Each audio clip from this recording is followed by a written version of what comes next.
Welcome to exam desk. और मैं एक बार फिर से आपके लिए हाजिर हूँ एक नया सेशन लेके।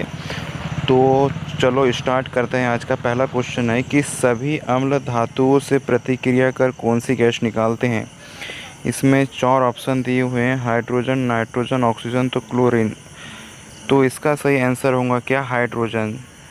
जितने भी अपने अम्ल हैं वह धातु से क्रिया करके हाइड्रोजन गैस निकालते हैं। अगले क्वेश्चन की ओर बढ़ते हैं। सिलिकॉन क्या है, तो आप सभी जानते हैं सिलिकॉन क्या है। सिलिकॉन एक अर्धचालक है।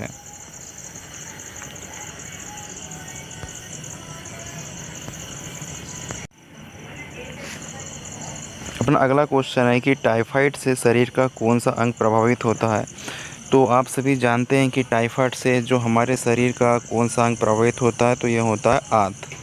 चलो आगे बढ़ते हैं कि आर्कियोप्टेरिक्स क्या है। आर्कियोप्टेरिक्स क्या है, तो आप सभी जानते हैं जो आर्कियोप्टेरिक्स है वहाँ क्या है, जुरासिक युग का सर्वपुरातन पक्षी क्या है, पक्षी है। चलो आगे बढ़ते हैं कि सबसे बड़ा कुल कौन सा है। तो इसमें 4 ऑप्शन दिए, लिलिएसी, सोलेनेसी, कुकुरबिटेसी या कंपोजिटी। तो आप सभी जानते हैं कि प्लांट किंगडम में जो सबसे बड़ा कुल है वह कौन सा है, वह है कंपोजिटी, सबसे बड़ा कुल है। चलो आगे बढ़ते हैं कि अमोनिया की जो हैबर विधि है उसमें उत्प्रेरक के रूप में क्या यूज़ किया जाता है।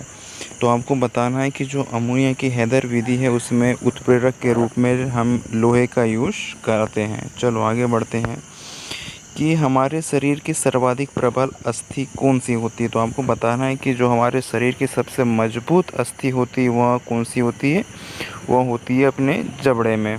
चलो आगे बढ़ते हैं कि पहाड़ों पर कभी कभी व्यक्तियों के नाक व मुंह से खून निकलने लगता है, ऐसा क्यों होता है। तो ऐसा इसलिए होता है कि जो ऊंचाई बढ़ने के साथ जो हमारे वायुमंडलीय दाब है वह घट जाता है, इसलिए हमारे शरीर से नाक से और कान से खून निकलता है।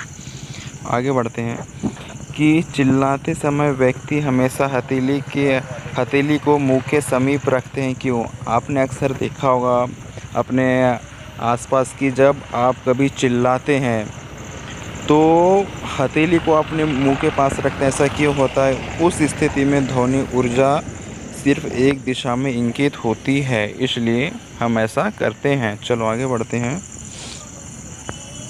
कि जल के अंदर पड़ी हुई मछली किस कारण से अपनी वास्तविक गहराई से कुछ उठी हुई ऊपर दिखाई देती है।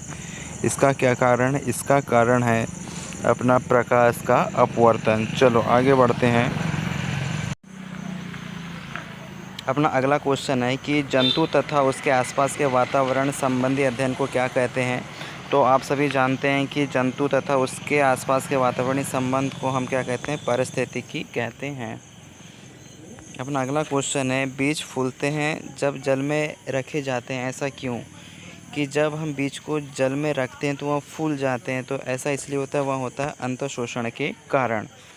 चलो आगे बढ़ते हैं कि 2,4-D क्या है। तो आप सभी जानते हैं 2,4-D क्या है। 2,4-D एक खरपतवार नाशी है।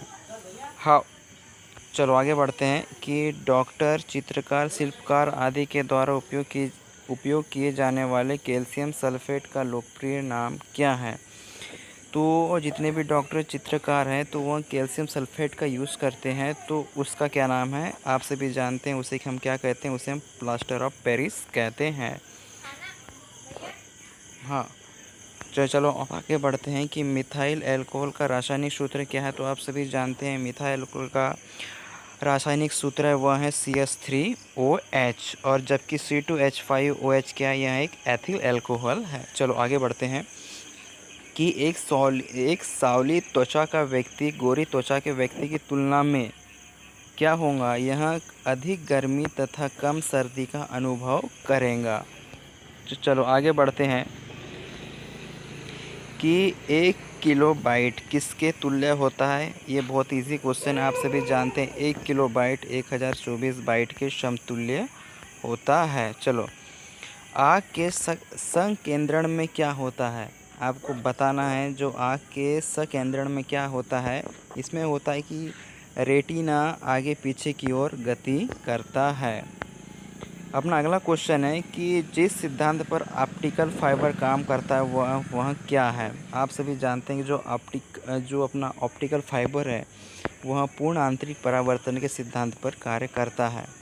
अपना आज का लास्ट और आखिरी क्वेश्चन है कि पेट्रोल में क्या होता है। आप सभी जानते हैं कि पेट्रोल में क्या पाया जाता है।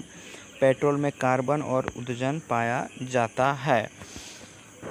तो जिसने भी चैनल सब्सक्राइब नहीं किया है वह पहले तो चैनल को सब्सक्राइब कर दीजिए और आगे इसको शेयर कर दीजिए। धन्यवाद।